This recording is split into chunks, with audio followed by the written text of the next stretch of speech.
I didn't want to do life. And towards the end of my addiction, it was just every single day I was doing fentanyl, and I was like praying, like, please God, let me die from this batch. Like, I don't want to be here. My kids deserve better. And I was just tired. I'd go to church. I'd be in the altar crying, like, God, just take my life, please. Like, my kids need better.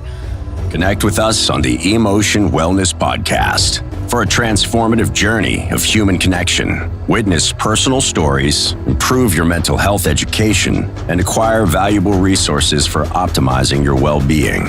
And visit emotionwellness.com for more information. Well, hello, I'm Jason Turner, and this is the Emotion Wellness Podcast. I'm here with my brother, Frank Parisi. What's up, guys? How we doing? And one of my dearest friends, and I really enjoyed this person, Nelly Garcia. So do Hi. I love Nelly so much. I love you so much too. I love you. I do. I love you. I do. So much. Nelly's a little nervous, so we're giving her a couple minutes to catch her breath. Yeah. Okay. So Nelly, tell me how it is that you and I formed our relationship. I remember you coming into the scene. They were talking about working out, science, and you're going to create your own recovery program, is what we were hearing on the grapevine. I was really trying to get into the business development world. I couldn't, kept getting told no. Someone told me to give you a call, and you interviewed me with Casey, one of my best friends. You interviewed me. You really wanted to hire me, but at that moment, it just wasn't a good fit. I was green. I didn't really know a lot. You told me, like, hey, my thing is you're going to work for me. Like, not right now, but there'll be space for you later. It sucked because I loved the whole center, like just the way it looked, the vibes. Working out is really big in my recovery, so it was something I really wanted. So it was kind of like, damn, this sucks, but hey, I kept it moving. I heard about your 5 a.m.s, and I was like, he told me no, but I'm gonna come over here and work my ass off, and he's gonna see that I'm a badass. So I started coming to the 5 a.m.s and busting my ass, and yeah, since then you've been like a father figure to me these past 2 years. I love it. Yeah. So here's what I would say about what just stood out to me was that here's a young person, right, really wanting something. In essence, gets told what she wasn't told no, but she was told not yet. But right. A lot of people would hear no, and then personal feelings would happen, and they may be like, a lot of people could have taken the attitude like, fuck that, I'm not even going to show up anymore. Yep. And a lot of people do that. They get their feelings hurt. They don't get what they want. And I'm so glad you didn't go that route. You know, like she said, she showed up. She supported everything we did. It wasn't just the 5 a.m.s. It was just always being around, always, talking. And as soon as I was able to, I remember being like, I got to get her on board, and the day that you guys both interviewed, it was a really hard decision. I think you know me. I'm more heart-centered than I am like cut and dry business stuff, and I was like, damn it, I can't do both. And what's really cool is it was the right call. Like I needed what Casey had to offer first, and then when I needed what you had to offer, we were able to make it work, and I'm so glad we did. So yeah, that's dope. It's funny when you say that. Yeah, you have a lot of heart. A lot of people are like, oh, he looks so mean. No. Thanks for that. He's a teddy bear. Of my life. So Lars has been one of the biggest hearts I ever met, my dude. Yo, for real. I think it's also an East Coast thing with us. You know what I mean? Yeah. Well, here's the thing. It's in direct proportion to the woundedness, is what I've come to realize, is that and I'm not here to say that everyone that came across my path when I was young hurt me. I did a lot of hurt myself, right? Right. We collect data and we're looking for certain things, and I had a perspective that was victim oriented, which is like the world's out to get me, that kind of stuff, and I suffered as a result, right? Yeah. So the wounded heart that I have is both in the form of people letting me down, trauma, people violating, but also the story that I told myself for a long time. Yeah. And I really just don't want people to feel that way. It's like I like internalize it, right? And I'm like, I don't want you to experience what I experienced. And there's some things to be careful in that for myself, because one, I can get myself in trouble, like doing too much, right? And how valuable is pain? Like, how valuable is it? You know, we talk about this at the center a lot, right? Give me something in your life that's valuable and worthy and easy. Nothing. Nothing. Now tell me, of all the things in your life that come without a price, that are pleasurable, how many are good for you? Think about that. There's lots of stuff that comes easy. Yeah. And is pleasurable. Yeah. And it's usually not. It's never. Anytime we're grabbing dopamine at an easy cost, low cost, No good. meaning no effort, we got to be careful. No Doesn't good. mean you can't ever do it, but that's a slippery slope, right? So I'm so glad, Nelly, you are somebody who shows up every day, works your ass off, and you're an absolute machine when it comes to what we do for work and what you do in the gym, and it's been super dope. And I just realized we forgot to do the sled this morning, so we have to, Yeah, it's okay. I was like, I keep letting her down. So we're supposed to be pulling the sled every Friday, and like every last 3 Fridays, I haven't even. he's like, tomorrow. I'm like, yeah, it's 6 a.m. I was like, All right, publicly right now in front of however many listeners we have right now, and maybe down the road it'll be a lot more. But There's going to be a lot But right now, I'm telling everybody, next Friday, I'll be there. I swear. By the time this Perfect. episode comes out, there's going to be a lot of subscribers. So Nelly, tell me a little bit about your decision to make the recovery journey for yourself. Like what happened for you where you said, you know what, I'm just going to do this? well, I've struggled with addiction since I was about 8 years old, coming from Cali, divorced parents, alcohol, weed, just kind of years of trauma, wanting my dad to accept me because he came back into my life when I was like 12, 13 years old, but I was already upset. So all those years of drinking, teen pregnancy, in the closet, popping pills, I got tired. I lost my marriage. I lost my kids. I was homeless. I went to prison, lost my kids then, got visitation. And then I got into fentanyl like really, really bad. And I couldn't stop. I was scared to lose my kids again. And the withdrawals were terrible. I've always had like a suicide mentality. I never wanted to live. I always wanted to die. Even with my kids, when I was raising them, it was always like I was cutting myself. I didn't want to do life. And towards the end of my addiction, it was just every single day I was doing fentanyl, and I was like praying, like, please God, let me die from this batch. Like, I don't want to be here. My kids deserve better. And I was just tired. I'd go to church. I'd be in the altar crying, like, God, just take my life, please. Like, my kids need better. And I was tired. And for some reason, I was just Googling like rehabs, and I come from a Mexican family, so we don't talk about mental health. We don't talk about addiction. Either you pray it away or you just don't talk about it because you're weak. I remember talking to my mom. I'm like, I need rehab. She's like, go to church. We'll pray for you. My mom and my dad would literally keep me in the house to try to get me sober, would pray for me. We'll have like preachings going on, and I'm in the bed like, possessed. Like an trying addiction to, yeah. It was so bad. I remember going to the hospital. I had to get restrained, and my mom was crying. She's like, please just let the nurses help you. I don't remember. I think they gave me like Ativan or something. I passed out, and I was like, okay, I need to change. Like, this is going to take me. So I went to San Antonio Recovery Center, and I got sober there.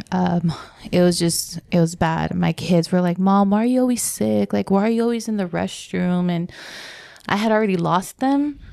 And I'm like, I'm going to lose them again, and I'm not going to do that to them. So I'm like, you know what? Like, I'm not going to have my tombstone saying, passed away. My mom passed away because she was a drug addict, because she was an alcoholic. I had to do better, so I did better, and I got clean. Hell yeah. So you had said, obviously, yeah, like, we're Nelly. big on the story work and translations. And when you were just talking right now about God, please take me, my kids deserve better. I was thinking how really what we're saying is my kids deserve me better, right? Yeah. And I deserve me better, you know? And so really happy that you took that journey to make yourself better. Yeah, it was hard.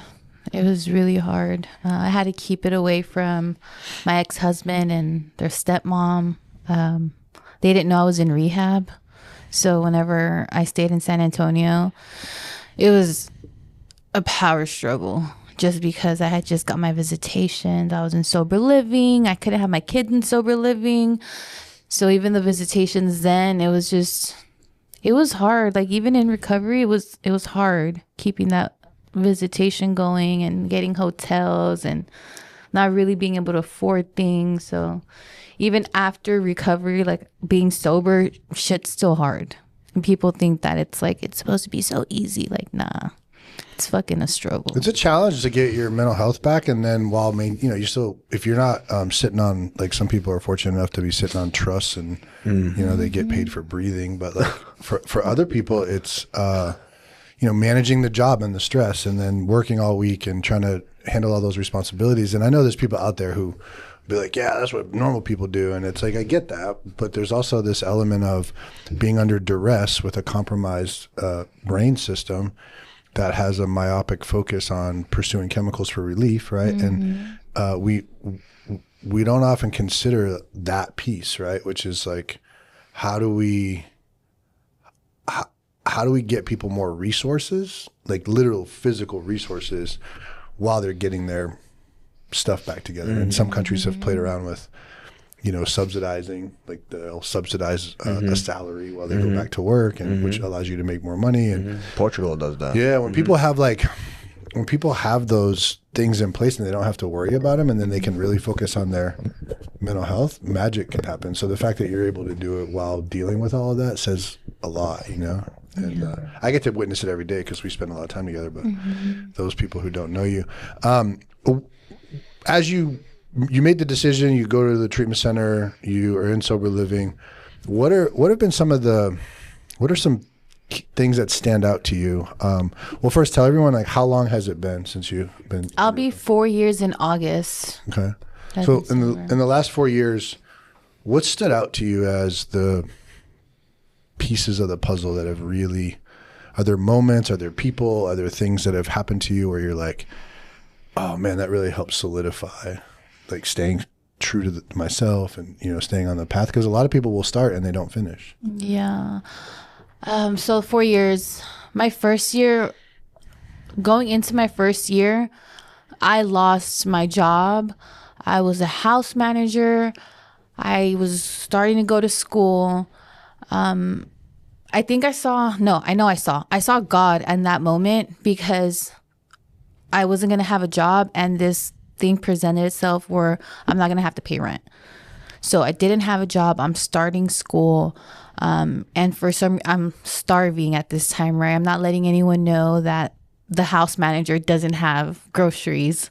So I saw God show up a lot with people buying me groceries or just, hey, I need a ride, and they'll fill out my gas tank. So those moments are highlighted because I'm a year sober and then I'm suicidal.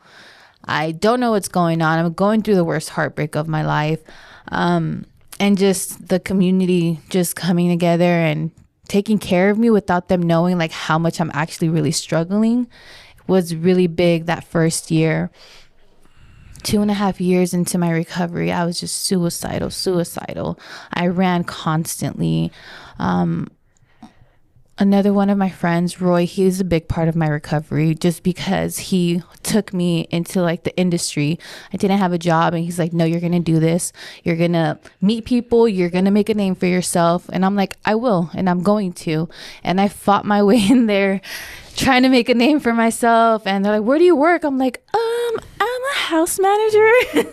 So I didn't have a job, and I'm meeting Frank too, meeting all these big people, and I'm just feeling so small at those moments because I didn't have anything to offer. But like having people like you, like Roy, having like my back and like letting me know that I can grow into this person that I am today is another highlight. I've had friends throughout the years that really picked me up. I felt unworthy in this job position before. I remember talking to you a lot about it too. Like, I just don't feel worthy. I don't feel like I'm good enough. All these years, I just felt little because no one was giving me my breakthrough, because I showed out, I worked hard, and everyone just kind of pushed me to the side. So whenever you told me like, hey, I need you to do BD for me for whatever we're doing, it was like, oh God, like I got my answer. Thank you, Jesus. Like now I'm like this great person. And even then when I got it, I felt so little because I felt like I didn't know what I was doing. But you literally showered me with so much love and patience. And like that's another big thing for me, because I've always had insecurities because I was a single teenage mom, because I didn't have the good job for a while, because I was homeless, because I wasn't able to do anything. So like I always walked around with like a rock on my shoulder, like, okay, you're not good enough, you're not ever going to be good enough, people aren't going to see you. So whenever you just gave me my space to grow, I was like, oh, okay, like I am someone. Like, I can't do this. And you let me fall on my ass plenty of times, and you never once got mad at me. You're like, okay, how do we do better? What do we do? So like just having that, I'm like, oh, okay. And it's just so much confidence that I've had, like even these past 2-3 weeks, I feel so confident. And it's because of people like you these past 4 years that are just like, you know what? I see you. Let me help you grow. Yeah. And it's helped me a lot with like my suicide ideation, because even earlier this year, I lost my dad, and oh, that shit fucked me up so bad.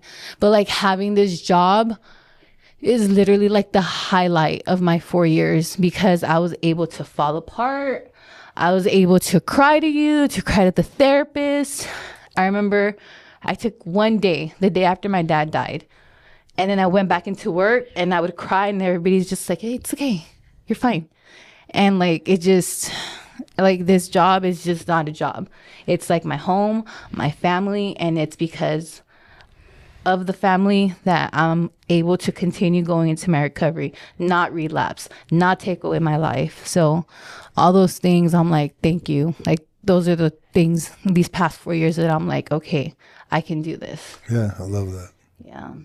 I think what always stands out to me and was my story for a long time, and I see it in so many people, and it's certainly you as well, is that it's so incredible, the story that we have. Oh yeah. And like we got that from that was within you for a long Beliefs time. And then what ins- happens is the belief system is the prevalent operating system that we go by. And then the brain runs around the planet, all the things you said. I'm a single mom. Nobody's giving me my shot. Those are the things that we start to use to validate the story. Like we need to feel it. We need to be in it. And we talk a lot about with like the story work and, Mark England and the Lifted method, like the reticular activating system, which is really a system in the brain that is just, if you're looking for it, you're going to find it. So, like how many red Toyotas did you see on the way over here? None, because you weren't looking for them. But if you're looking for ways in which the universe is out to fuck you on a regular basis, and a lot of people run with this mentality, it's really sad, and there's a fix. Like you don't have to live that way, but it starts with recognizing, oh, there is a different way. And one of the things that you have, I see it in a lot of people, but there's a lot of people I don't see it in as well, is you have what we call the mother of all skills, which is you will just show up. Yeah. Like shows up no matter what. Yeah. And you're reaping the benefits of that showing up. So many people can't stay consistent. Consistency is a superpower. It really is. I mean, you see that. Discipline and consistency. You'll see it. I mean, my social is filled with stuff like that. And if you start to get into that algorithm, you'll see it. But like there's stuff out there floating around, and it's, for all that I hate social media for, that's the really good stuff where I'll see something like that and I think of you. I think of people. I think of you. Like your consistency is absolutely off the charts. And then it's like people end up seeing you and the success. And a lot of people are like, loving that, and there's other people who are hating it. And it's like, but you want what I have, but you're not willing to do what I do. Yeah. So good for you. Thank you. I got a call 2 days ago, random phone number, and they're like, hey Nelly, I'm so proud of you, everything that you're doing. That's like awesome. I see you. And I'm like, oh, thank you. Like, who is this? They're like, it doesn't matter. Like, I just want you to know, keep up the good work. You're doing amazing. And that's all I wanted you to know. It doesn't matter who I am. Badass is I was like, what the fuck? Hey, you know what? It's so dope, and I always say that to like put yourself around people that see you for you or further down the line. Surround yourself around that energy. Super important. It's so interesting too, because we talk about like we were started the show off with like the wound is what produces the heart, right? So Yeah. like for a long time, it made me hurt other people, and then I decided I don't want to live that way. Yeah. And wanting like the desire to want my own program really wasn't about, which is interesting because I look at myself many years ago before sobriety, and it's like totally would have been about ego and power and all the things. And when I look at why did I want to create this space, it's twofold, and it was for the same reasons. I really saw everywhere I worked, I saw the bullshit, like, and not that we don't have bullshit, but like. Real bullshit. Yeah, like, no, I just know. get screwed Mind over games. and, Mind games. And then the client experience was always trash. It was just always trash. Like the scenery was boring. There wasn't anything for them to do, and the expectation was you're going to sit in a room and you're going to talk, and we're going to talk about the problem most of the time. And then when your brain spins out and your physiology kicks in because you're tired and you're activated and you've been sitting for too long in a 3-hour group process and you leave, we're going to blame you. I wanted to give clients and staff a different experience. So I really love that you talk about that because that's what I wanted. I wanted a place where like, why can't we cry at work? Like, who cares? Why does that have to be professional? Why can't we wear gym shorts every day? Like, I don't want to put uncomfortable clothes. I remember Nelly was working at another place and she had to wear clothes, and you could just tell just how uncomfortable she was. Like, I hated it. It was, oh my gosh, like business casual and these pants. I hate jeans. They're so constricting. I don't understand it. Why do I have to wear high heels? Like, ugh. I couldn't have done it again. If I didn't come here, I wasn't doing this. Straight up. If it wasn't with you and what you created, I was not. Well, I think individually we have so long. We have to get to that point. All of us, right? We had to get to a point where like, I don't want to do this anymore. I want to do something different. Yeah. And I'm really glad that we all had that thought and then found each other. Yeah. Me too, bro. Yeah. So Nelly, what do you consider to be like the most, what do you consider the most important piece of the puzzle for you? Not that there's one answer, but like from a priority standpoint, what's something that is really personal to you that in your day-to-day consistency baseline, what's the thing that stands out to you? For me, I have to hit my knees. Yeah. As soon as I wake up, like my alarm goes off, I'm like, thank you, God. Thank you. Jesus is my higher power. So I'm like, Jesus, thank you for like letting me wake up. Just please help me today. And I work a program. Kind of. I work what I work. I do my morning meditation, my upon awakening, my 3rd step, 7th step prayer, and then I'll read a Bible for verse of the Bible for the day. And then get up, get ready, and I have to do my morning workouts. I have to do it. If I don't do it, I will wake up an hour later with a full like panic attack. And I've tried and I trip myself out. I'm like, okay, I'm just being annoying. Like, I'm not going to have an anxiety attack. So I'll go some mornings where I won't go to the morning workout. And like at 6 a.m., 6:15, I'm sweating, my heart's racing because I struggle with anxiety and panic attacks. Yeah. And I have to pray. I have to work out in the mornings and it'll get me going for the day. If I don't do that, my whole day's fucked. I don't care. I've tried it. Try to rest. And when I do rest, I have to do something like when we go to the Brooks. It's at 8 in the morning and like my body's already like anticipating 7:30. I'm like, hold on, chill. We're about to work out. Like, don't worry. So those are the two things that I have to do no matter what. Yeah, I think for a lot of us, it's very similar. Oh, me too. Mm-hmm. Every single morning. That's my morning routine. Although today I didn't work out. I'm too sore. But I'm going to probably do it later. But I have to. Mm-hmm. Movement for me is like, man, it's non-negotiable. Yeah. You know, non-negotiable. I'm really glad you answered the way you did because I feel, and I didn't know what you were going to, I mean, I know what's important to you. I just, in that moment, wasn't sure how you were going to phrase it. And I really, you know, I haven't heard this in a while, but in the past, there's been, for whatever reason, I think we're so rooted in physical activity and doing hard stuff.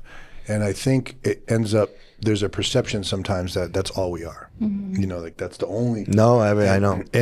And it's a major component. And I believe I stand strongly behind this. I feel like any human being needs to be moving on a regular basis. Absolutely. Right? In the mental health space, for people who are struggling with mental health issues, if you are not producing and creating an environment for physical activity, it's unethical. I feel like it's such a big component to the mental health piece that if it's not combined with psychology, you're doing a huge disservice to clients, and you're taking out a major piece of the puzzle. Yeah. But it isn't the end all, say all, cure all. It's just a major part of a multifaceted approach. Absolutely. And spirituality is rooted in so many people's lives. You just said it. I need it in my life. I know you do. And so it really isn't. It's like it's not one thing. It's like I have to have. Variety, I agree. Right. Yeah. Human and you connection. said, and you also said program. Like it's like that. Like you're showing up every day. Yeah. Like you're showing up in your protocol of how you stay sober. You know what I mean? Yeah. Yeah. Well, and I think I caught that. No, I love it because I was caught going to say that. something, and I like Thank how you for bringing this up. I like how you put it because, well, here's the deal. It's not an attack on any particular program. What I noticed though with people, especially if you've been involved with a particular process, and there are cultural norms and expectations and dialogue and vernacular and kind of pseudo rules, right? Group norms is what we would call them. And then you're doing something different than that, right? Because even the way you said it, you spoke about your program as if it were hesitant. Yeah. And it wasn't an ownership of like, and then I was listening to you, and it's very similar to your story about who you are as a person, right? I'm showing up, like literally. She described a young woman in early recovery, going to events, showing up no matter what, all while feeling small and like insignificant. That's a badass person to be able to be like, I'm going to live the way that I want my life to be, even if it's not here yet. Most people couldn't even. That's why you created take that step, right? Yeah. But you ended up with this really twisted story about who you were as a person. And I think for a lot of people that, and especially in this moment with you, the program piece is like, sounds to me like you're working a really solid program. Yeah. Like if I was talking to a stranger and they were like, yeah, I wake up, I hit my knees, I pray to God, I read the Bible, I do a couple of these various steps that help me to stay accountable to me and clear my head, and then I go to a supportive community and I work out with a group of people and I connect with human beings, and be like, what do you mean sort of working a program? Yeah. That's a protocol that a lot of people don't have. Yeah. What's interesting, and I don't know the stats, so I'm not just going to rip out a number. I'm going to say it is wildly large. It's a wild number of the amount of people. I want to say 80% meet in our country meet the criteria for obesity. Oh yeah, no, I know. So I mean, don't quote me on that. I know it's very high. Yeah. My world is filled with people who are fit. So my perspective is the majority of people are fit, but that's just my world. Right, It's right. like we live in it's like on social, you have your little algorithm. So what you're getting on social is different than what I'm getting. And if we have the same interests, it's the same, Right. depending on how many fucked up memes we sent each other. Right. That kind of stuff. Right. So what I'm getting at is like, it is not the norm. It's not the norm to get up, pray, have a meditate. protocol that gets your spirituality in check, go to the gym, be part of a community, show up, and that you do it every Day. single fucking Every day. Yeah. I have to. Yeah. So I want you to But live in it and feel it. I want you to restate. You know what I mean? I want you to Yeah. restate what you do in the morning. I want you to restate the program piece. Like say it again, but with the new information that you have. I work my program daily. Yeah. That's right. Yeah, you do. So do I. Say it one more time. I work my program daily. Period. Period. How's that feel? Period. What do you notice? Describe the vibe. More confidence. I'm just used to my early recovery when like meetings is all I had, which works. And I pushed that on people and it worked for me. And I guess because I don't do it now, because I don't need it as much as I did when I was suicidal and I had nothing else, I feel bad because I'm maybe going to 2 meetings every 3-4 weeks. So that's the part where I'm like hesitant, like, well, am I working a program? Because in the beginning, it's you have to hit so many meetings for you to be working something. So then changing that narrative to like, hey, like this is my program and this is what I do and this is what works for me. Yeah, and here's the part that makes me sad sometimes, in that it's hard, and I understand why. I'm very aware of why this happens with people. It's also social. It's pressure. It's social acceptance. It's conditioning. Social acceptance, right? But when we talk about this type of stuff, there's a possibility for an initial perception of like being antagonistic, right? Like we're not in support of, and like I'm absolutely supportive. I would tell anyone that will listen, that program that you're referring to saved my life. Me too. I was like it has the most respect and reverence that I can give. I still live the steps. And I also believe there's a personal preference of individual lifestyles that sometimes require movement either closer to it or sometimes away from it. And in those moments, I don't judge a person based on the fact that you're like, I don't look at you and say, oh, you'll only do X amount. My question to you is, how's your life working for you right now? It's working great. How do you feel about your life? So good. Like I'm so happy right now. Okay, so that's it. Like I'm not here to say, and that's it. For anyone listening who comes across this, that I really want to be clear. We do not. I don't. Emotion doesn't. We don't take a stance against anything in that regard. We're all about helping. Yeah, and getting better. It's about what works for you as an individual. So when programs are out there saying we meet the client where they're at, and we have an individualized program, but then the individualized program is cookie cutter. You have to do X amount of meetings and you have to do it this way. I'm not saying it's wrong to recommend that. Where I struggle with is that that's not individualized. Individualized is, what do you really need? Right? What's your schedule like? Some people have a job that it doesn't really fit in, and people go, oh no, you could make any meeting. And well, no, sometimes people, if you're a shift worker and you work 12-hour days and you start at 5 a.m., you know what I mean? And you got kids and there's a lot of things that can get in the way. And there's a lot of people out there who take the other stance, which is like, well, no, there's no excuse. And I just don't align with that. I align with, is your life working out the way that you are hoping? Are you feeling good about who you are as a human being? And in therapeutic clinical terms, like, what's your self-concept? Right? Yeah. How's the image you have of yourself? Do you feel good about yourself? Do you feel purposeful? Right? Are you optimistic about the future?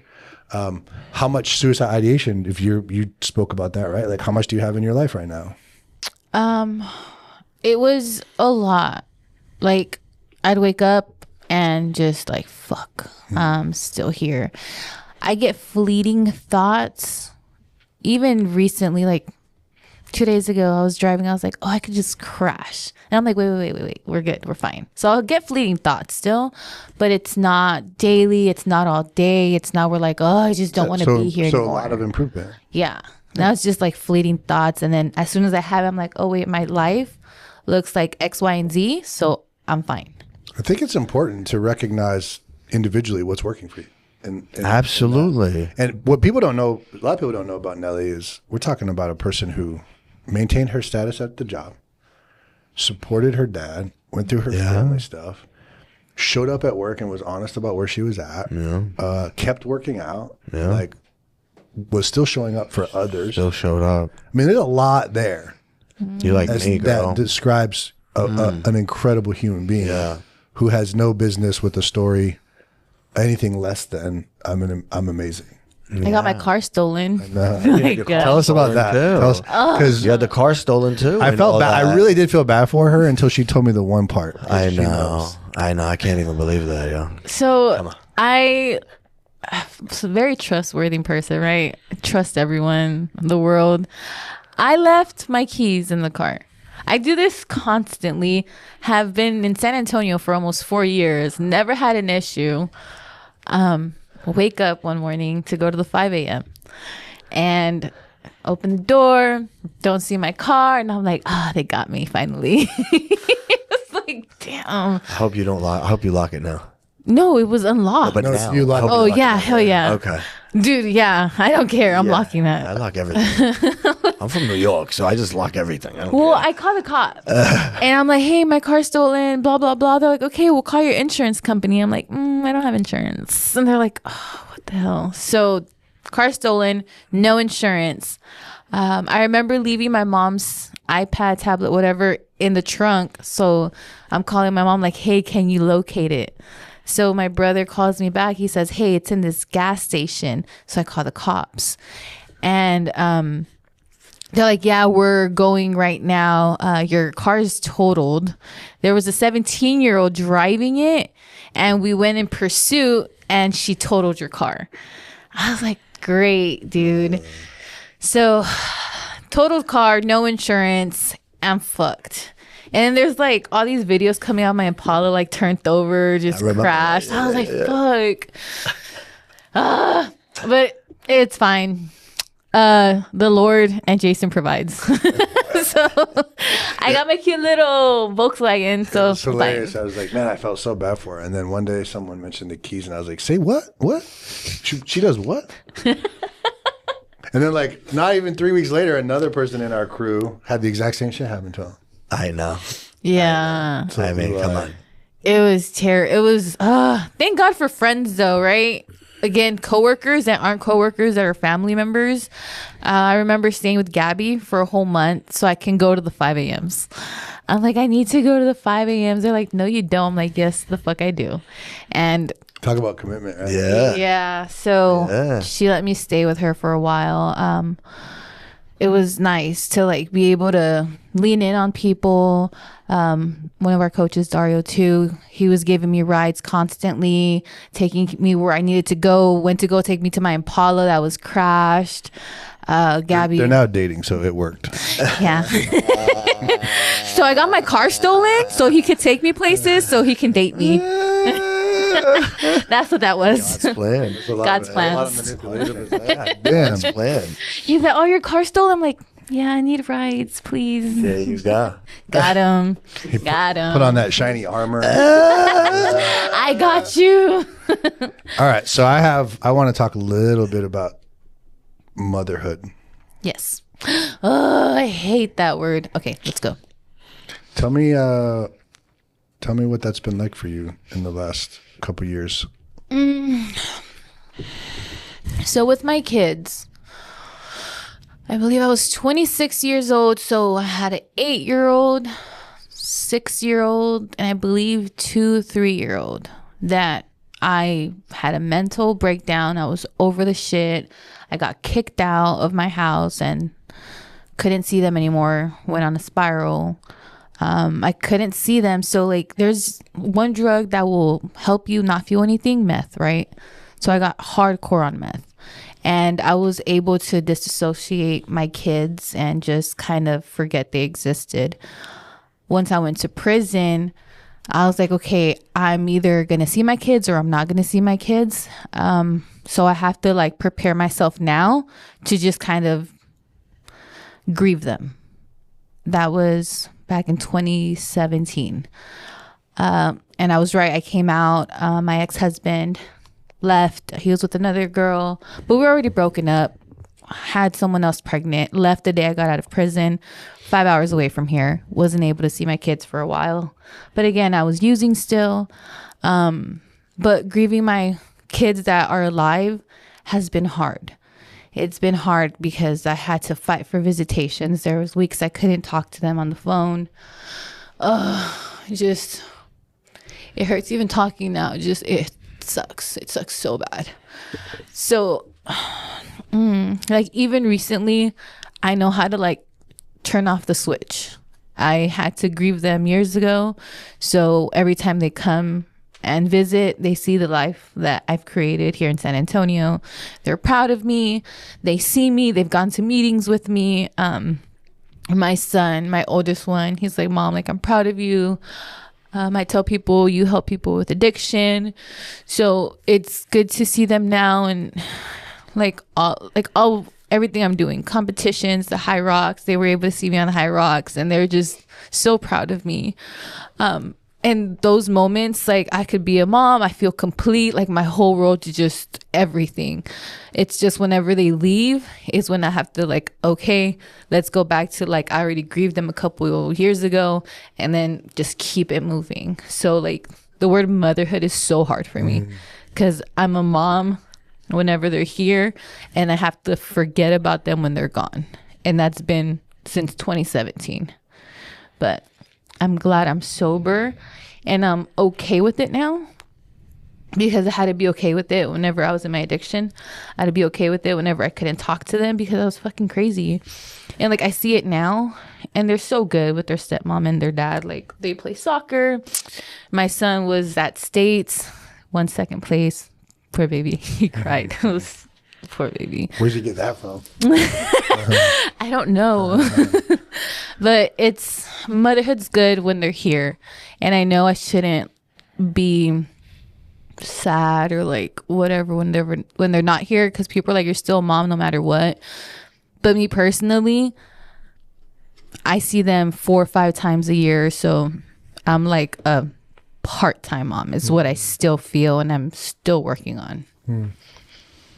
There was an image of you working out on social, and your kids were there, and it was just really poignant. You know, like, that's what we do. Like, you get those moments, right? So versus the let me check out with crystal meth, I'm gonna show up. And it sounds to me like you're really accepting of the fact that I make the most of when I have them. Almost like how you approach the job. Like, I'm getting told no, not yet, but I'm still gonna show up.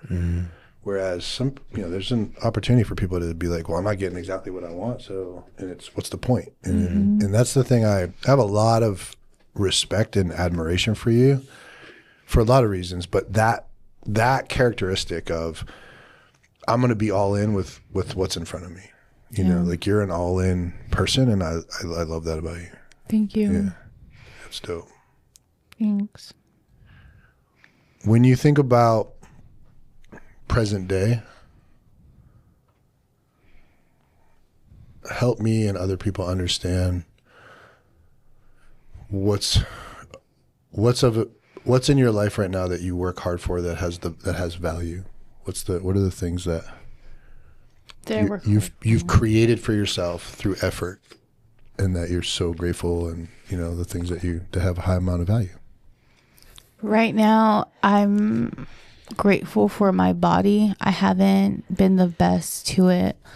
I've just, in the past week or two, kind of just being able to move and being healthy and just feeding it right and doing the workouts, and like how strong I'm becoming.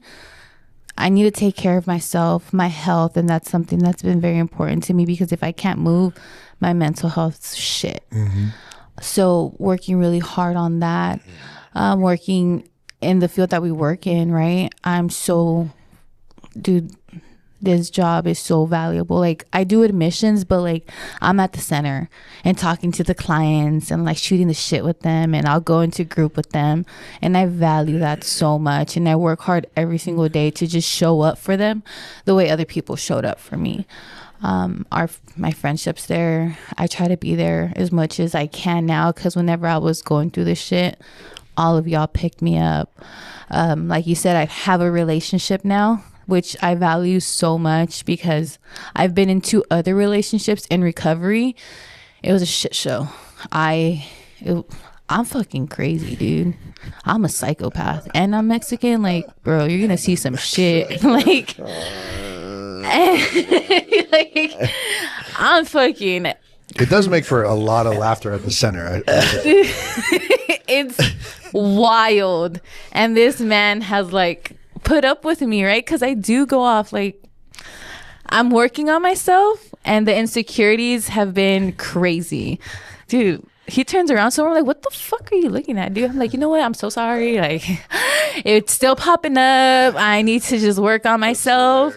And he does not get mad. He's not like, oh my God, why are you always overreacting? He's like, hey, like I get it. However you're showing up, you know, just wherever you're at, I'm gonna meet you there. And people are like, I bet you Nelly gets like fucking crazy mad. He's like, oh no, she doesn't. He's so used to it now. If I go off, he's like, okay, yeah, babe. Whatever, just brushes it off. So he's allowed me that space to grow. I've been reading books because I'm anxious attachment. If you want to go with your friends, you want to leave me. So I have to work through that. It's not him. It's how I was raised. My dad left me.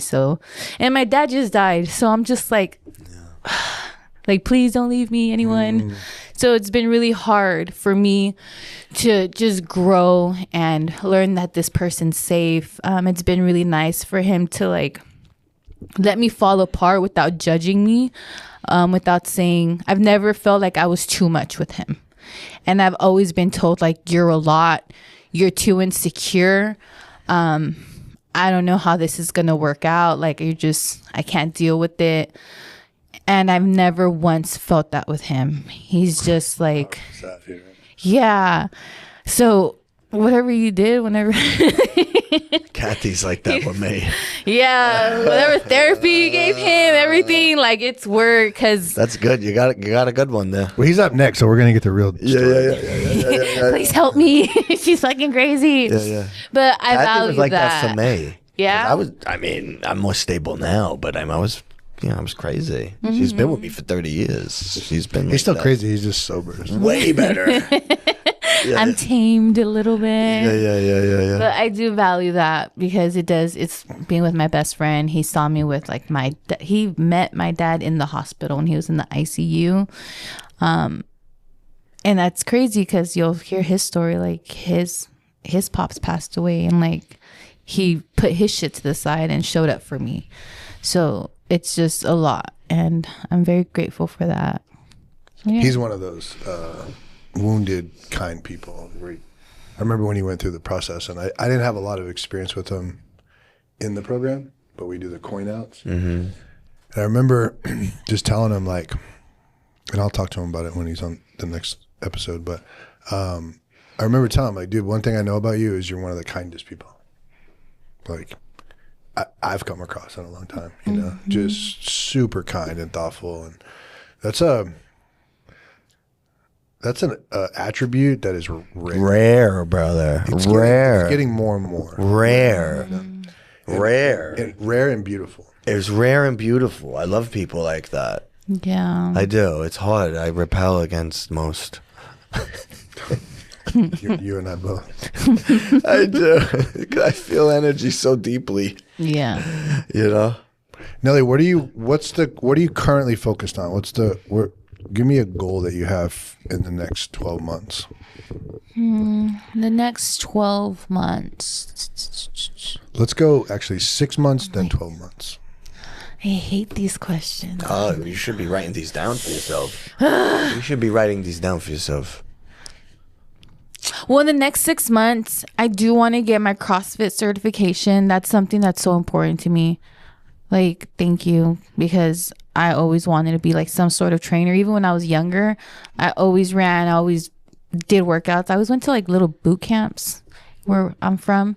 So like being able to go into that's fucking amazing. Are you signed up for that one in August or whatever? No, I need to sign up. Sign up for it. Okay. You got a credit card? Yeah, so that's the next 6 months. 12 months. Personally, I've been really digging deep into like my wounds and I don't like saying that I'm insecure anymore because I've said that a lot and I feel like words have a lot of power. But working through a lot of these insecurities and reading books, I'm hoping like in 12 months that I'm able to like be so confident and just love myself. I'm like there, like tapping at it. But like in a year, I want to glow up and be confident and like not just say, oh yeah, I feel confident. No, like I am confident, bitch. Like this is me. So I'm working on that. And also my credit, dude. I have so many bills. I have $1,000 worth in tolls. So In tolls? yes, I forgot about them because my Impala's gone. Like, why do I have to pay them? Like, it's gone. So pay those off and just Whatever you do, don't click on the text they send you that says you owe tolls. That is a scam. I thought that was a scam and they fucking called me. Yeah, they don't text you. So don't answer the text. Don't answer the text. Yeah, I just next 5 years I want to own my own emotion. So Yeah. yeah. Well, we'll see about that. Maybe you'll be running one for sure. Yeah, I want one. I think what I'm going to do for you, actually, I know what I'm going to do for you is I'm going to reach out to a coach in the Enlifted program that I know.